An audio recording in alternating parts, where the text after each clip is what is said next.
हम अपनी ज़िंदगी में कई रिश्तों में बंधे होते हैं और हर रिलेशनशिप की अपनी एक अहमियत होती है। और ये रिलेशनशिप्स अच्छे से बरकरार रहें, इनमें प्यार बना रहे, इसके लिए एक दूसरे के साथ कम्युनिकेट करना बहुत ज़रूरी है। आपस में बातचीत चलती रहे तो ठीक, वरना प्रॉब्लम है। हेलो एवरीवन, मेरा नाम है वानी अरोरा। आज समाज के बदलते हुए हालात की वजह से बहुत से रिश्तों में तनाव बढ़ रहा है and this leads to communication problems. वैसे तो ये टॉपिक काफ़ी फैला हुआ है, अनगिनत लोग, अनगिनत रिश्ते, लेकिन इस प्रॉब्लम से जुड़ी हुई कुछ बातें और कुछ साइंस वो तो सब पर लागू होती हैं। लेकिन आज हम बात करेंगे हमारे यंग कपल्स के बारे में जो मिड 20s और मिड 30s के बीच हैं। बदलते हुए वक्त के साथ हमारी सोसाइटी में भी काफ़ी बदलाव आए हैं और वक्त के साथ बदलना ये ज़रूरी भी है और सही भी। आज लोग अपनी रिलेशनशिप्स को लेकर काफ़ी ओपन हो गए हैं, फिर वो मैरिड हों या किसी कमिटेड रिलेशनशिप में। ये सभी कपल्स अपनी ज़िंदगी के प्राइम टाइम में होते हैं और सभी कुछ ना कुछ हासिल करना चाहते हैं, कुछ बनना चाहते हैं, बड़े मुकाम पर पहुंचना चाहते हैं और अपने गोल्स को हासिल करने के लिए ये दिन रात मेहनत भी बहुत करते हैं। हर काम की अपनी कुछ ना कुछ डिमांड्स भी होती हैं, कुछ प्रेशर्स भी होते हैं और कभी कभी इन डिमांड्स और प्रेशर्स और अपने कमिटमेंट्स को पूरा करने के चक्कर में ये अपने रिलेशनशिप्स का बैलेंस खो देते हैं। अपने पार्टनर को ठीक से वक्त नहीं दे पाते, चिड़चिड़े से हो जाते हैं। अगर आपके साथ ऐसा हो रहा है तो समझिए कि कुछ तो गलत है। ज़िंदगी में कौन आगे नहीं बढ़ना चाहता, बढ़िए, लेकिन अपने रिश्तों को रौंद कर नहीं। ये रिश्ते और इनमें बसा प्यार, यही तो हमारी पूंजी है। That is our real wealth. अपने रिलेशनशिप में आ रही इन कम्युनिकेशन प्रॉब्लम्स को समझिए। अगर कुछ गलत हो गया है तो उसे सही भी तो आप ही को करना पड़ेगा ना।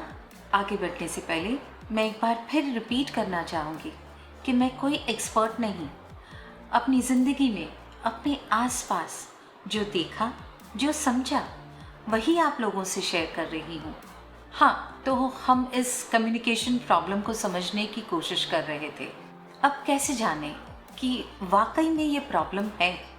गौर करें, क्या आप लोग एक दूसरे से बहुत ही कम बातचीत करते हैं और जब भी बात होती है तो बस झगड़ते हैं? आप अपनी ज़िंदगी को अपने हिसाब से बस जी रहे हैं और अपने पार्टनर को पूरी तरह से नज़रअंदाज कर रहे हैं, जैसे उसकी आपकी ज़िंदगी में कोई अहमियत ही नहीं है।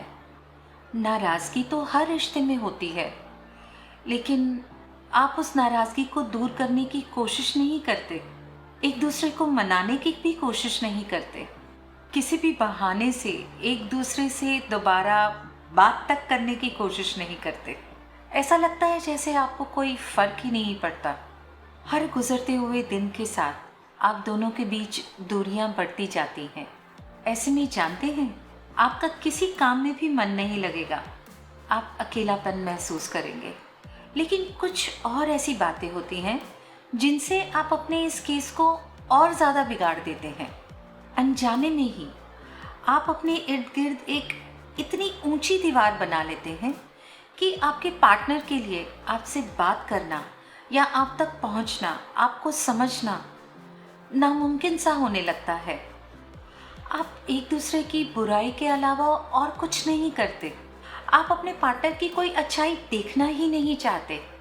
You just don't care to do that. और इससे भी दुख की बात तो ये है कि आप सामने वाले से बात किए बगैर खुद ही अंदाज़ा लगा लेते हैं कि वो क्या सोच रहा है और फिर उस बात पर झगड़ने लगते हैं और इन झगड़ों का कोई अंत नहीं होता। दे आर बेसलेस, बिकॉज आपने जो बात शुरू की, जो अपनी सोची हुई बात जो शुरू की, जिस पर आप झगड़े, उस बारे में तो आपने सामने वाले से बात की ही नहीं। So these are never ending fights. आप दोनों ही एक दूसरे पर इल्ज़ाम लगाते हैं। इल्ज़ामों का ये सिलसिला चलता ही रहता है और आप दोनों में से कोई भी कॉम्प्रोमाइज़ नहीं करना चाहता।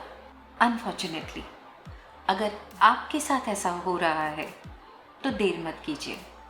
You need to see a professional.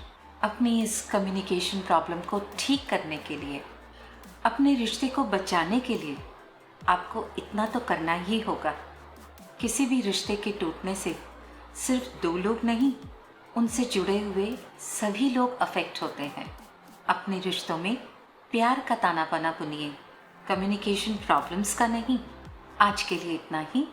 मिलती हूँ अगली बार एक नए टॉपिक के साथ। तब तक अपना और अपनों का ख्याल रखिए। अगर आपको ये वीडियो पसंद आया हो तो लाइक और शेयर करना ना भूलें। अगर इस चैनल पर पहली बार आए हैं तो सब्सक्राइब ज़रूर करें। जय माता दी, जय हिंद।